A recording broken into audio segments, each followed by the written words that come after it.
ऐसा होता है कि गुड मॉर्निंग स्टूडेंट्स। तो ऐसा होता है कि कंपनी का मतलब क्या होता है कि company is a kind of an organisation which is registered under the companies act 1956। Company का मतलब क्या होता है? कंपनी एक ऑर्गेनाइजेशन है जो कि कंपनीज एक्ट 1956 के अंदर रजिस्टर्ड होती है। जैसे हमारी कंपनी होती है इसी तरीके से 8 फॉर्म्स ऑफ ऑर्गेनाइजेशन है, जो कि हम लोगों ने चैप्टर नंबर 2 में पढ़ा था कि उसमें 8 फॉर्म्स ऑफ ऑर्गेनाइजेशंस हैं। अब उन 8 फॉर्म्स में से एक फॉर्म ऑफ ऑर्गेनाइजेशन है आपकी क्या? कंपनी। मैं रिपीट कर देता हूँ कौन सी है। Sole proprietorship, joint Hindu family business, partnership, cooperative societies, joint stock company. 5 थी आपकी, 5 थी। तो वो 5 फॉर्म्स ऑफ ऑर्गेनाइजेशन हैं, उसमें से कंपनी एक ऐसी ऑर्गेनाइजेशन होती है जहाँ पर लोग बाग अपना पैसा लगाते हैं और पैसा लगाने के बाद में उनको उसके लिए मतलब रिटर्न मिलता है। ठीक है। अब जब किसी ऑर्गेनाइजेशन को, जब हम कोई काम को बड़े लेवल पे करते हैं या फिर जहाँ पर आपका इन्वेस्टमेंट काफ़ी ज़्यादा होता है, तो उस टाइम पे आप लोगों से पैसा लेते हैं, क्योंकि ये एक के बदले में नहीं होगा। जैसे हम बात करें तो हम बात करें रिलायंस की, तो रिलायंस एक छोटी मोटी कंपनी नहीं है जिसका टर्नओवर करोड़ों में नहीं अरबों में है। अरबों में भी नहीं कह सकता, खरबों में है। तो ऐसी ऑर्गेनाइजेशन को है, अकेले के बस का तो पैसा नहीं है, उसमें अकेला पैसा नहीं लगा रहा, उसमें कितने लोगों ने पैसा लगाया? कई सारे लोगों ने पैसा लगाया है। तो इसी वजह से ऐसी ऑर्गेनाइजेशन को हम क्या कहते हैं? जॉइंट स्टॉक कंपनी कहते हैं। अब ये जो चैप्टर है आपका, ये बताता है कि कोई कंपनी कैसे फॉर्म करी जाती है, कंपनी कैसे बनाई जाती है। क्लियर हो गई बात? तो कंपनी बनाने में हमको 4 स्टेप्स की ज़रूरत होती है। पहले तो हम ये समझ लें कंपनी कितने तरीके की होती है। 2 तरीके की कंपनी होती है, एक होती है पब्लिक कंपनी और एक होती है प्राइवेट कंपनी। पब्लिक कंपनी वो होती है जहाँ पे अनलिमिटेड मेंबर्स होते हैं, और प्राइवेट कंपनी वो होती है जहाँ पे लिमिटेड 200 ही मेंबर्स होते हैं। क्लियर हो गई बात? तो सबसे बड़ी बात, प्राइवेट कंपनी में इन्वेस्टमेंट कम होता है, पब्लिक कंपनी में ज़्यादा इन्वेस्टमेंट्स होता है। इसी वजह से प्राइवेट कंपनी में सिर्फ 2 ही स्टेप होते हैं फॉर्मेशन के, बट पब्लिक कंपनी में 4 स्टेप्स होते हैं फॉर्मेशन के। पहला स्टेप क्या होता है? Promotion of a company. दूसरा स्टेप क्या होता है? Incorporation of the company. और तीसरा स्टेप किसके लिए बना है? तीसरा स्टेप बना है पब्लिक कंपनीज के लिए कैपिटल सब्सक्रिप्शन। और फिर उसके बाद में चौथा स्टेप आता है क्या? Commencement of business. जो प्राइवेट कंपनियां होती हैं वो इनकॉर्पोरेशन के बाद में कैपिटल सब्सक्रिप्शन नहीं करती हैं, वो सीधा क्या डाल देती हैं? आपका कैपिटल कमेंसमेंट ऑफ बिजनेस का सर्टिफिकेट लगा देती हैं। तो इस चैप्टर में हम ये पढ़ेंगे कि कितने आपके लेवल्स ऑफ आपके क्या लेवल्स ऑफ आपके स्टेजेस होते हैं, जनरेट कैसे किन स्टेजेस में फॉर्मेशन होती है कंपनी की, उन स्टेजेस में क्या क्या चाहिए होता है और क्या क्या हमें डॉक्यूमेंट्स फाइल करने पड़ते हैं, साथ में उसके बदले में हमें कैसे करके सर्टिफिकेट्स मिलते हैं। फॉर्मेशन ऑफ कंपनी का मतलब ये होता है कोई भी कंपनी ऐसे करके खुल नहीं सकती जब तक कि उसके पास में गवर्नमेंट के परमिशन ना हो। तो गवर्नमेंट की परमिशन लेने के लिए उसे क्या करना पड़ेगा? रजिस्ट्रार ऑफ कंपनी को फाइल करना पड़ेगा। किसको फाइल करना पड़ेगा? रजिस्ट्रार ऑफ कंपनीज को। ठीक है, तो उसी के बारे में ये वाला फॉर्मेशन है। तो सबसे पहला इसमें है फॉर्मेशन ऑफ अ कंपनी। तो फॉर्मेशन ऑफ अ कंपनी देखो यहाँ पर, Formation of a company is a complex activity involving completion of legal formalities and processes. To fully understand the process, one can divide the formalities into 3 distinct stages. One is promotion, incorporation, and subscription of capital. Yes, it may, however, be noted that these steps are appropriate from the point of view of formation of any kind of a company. Private company as against the public limited company is prohibited to raise funds. जैसे मैंने बताया कि private company अपने funds जो है वो public में raise नहीं कर सकती। पब्लिक में मतलब कि वो स्टॉक एक्सचेंज में अपने शेयर्स को नहीं निकाल सकती है, अपने फंड को नहीं दे सकती है। तो इस वजह से उसको हम वो कैपिटल सब्सक्रिप्शन स्टेज में नहीं आती है। वो सिर्फ और सिर्फ आपके प्राइवेट कंपनी एक ही स्टेप पूरा करती है। क्लियर हुई बात? तो इसी वजह से उसको प्रॉस्पेक्टस भी नहीं चाहिए। प्रॉस्पेक्टस के बारे में और मिनिमम सब्सक्रिप्शन के बारे में मैं थोड़ी देर बाद में बताऊंगा। तो सबसे पहला स्टेप पढ़ते हैं हम लोग क्या? Promotion of a company. Promotion is the first step in the formation of a company. It involves conceiving a business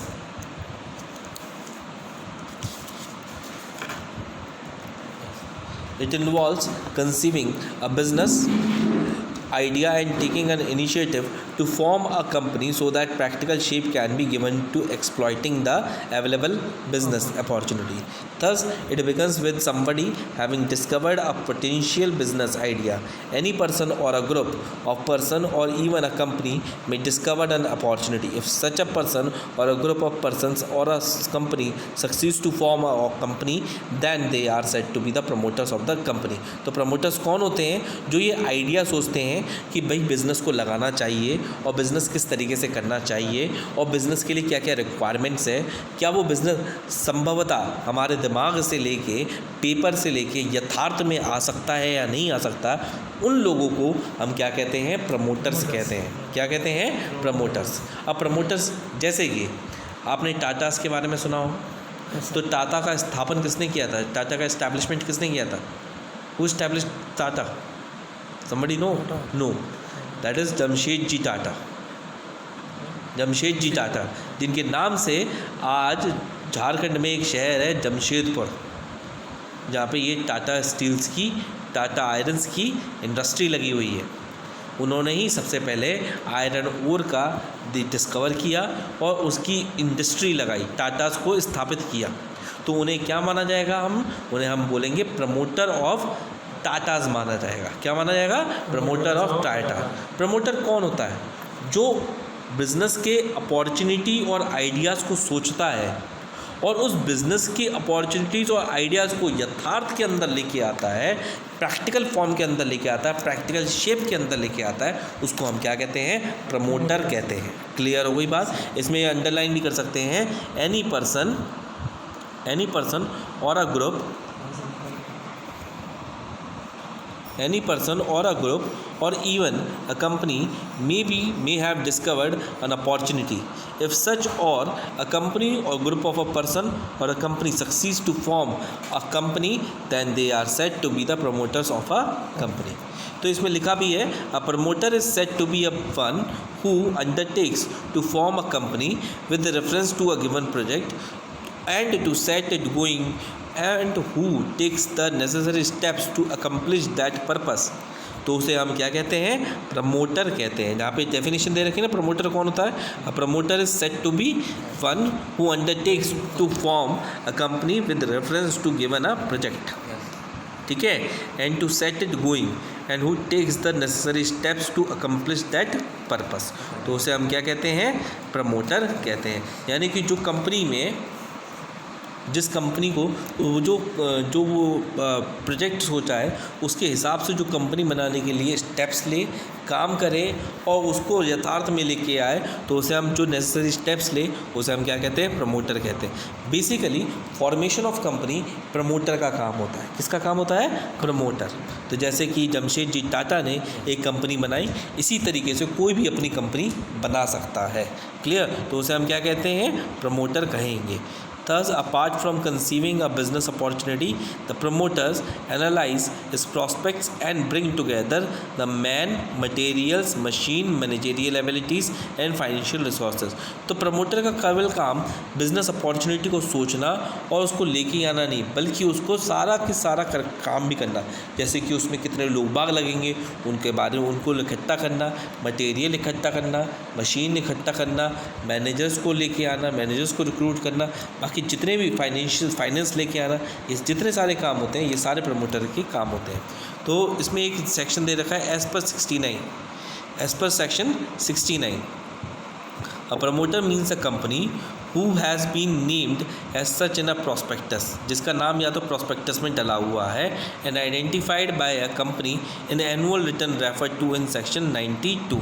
तो section 92 के अंदर जो एनुअल रिपोर्ट प्रिपेयर होती है उसमें उसका नाम दे रखा होता है, तो उसे हम प्रमोटर कहते हैं। who has control over the affairs of a company, जो सारे मामले कंट्रोल करता है कंपनी के, उसको भी हम क्या कहते हैं? प्रमोटर कहते हैं। जो मतलब पहले से पहले आते हैं, जो डायरेक्ट हो या इनडायरेक्टली हो। Clear? In accordance with whose advice, directions और instructions of the board of directors of the company is accustomed to act, और जिसके दिशा निर्देश पे बोर्ड ऑफ डायरेक्टर्स बनाए जाते हैं। बोर्ड ऑफ डायरेक्टर्स जानते हो कौन होते हैं?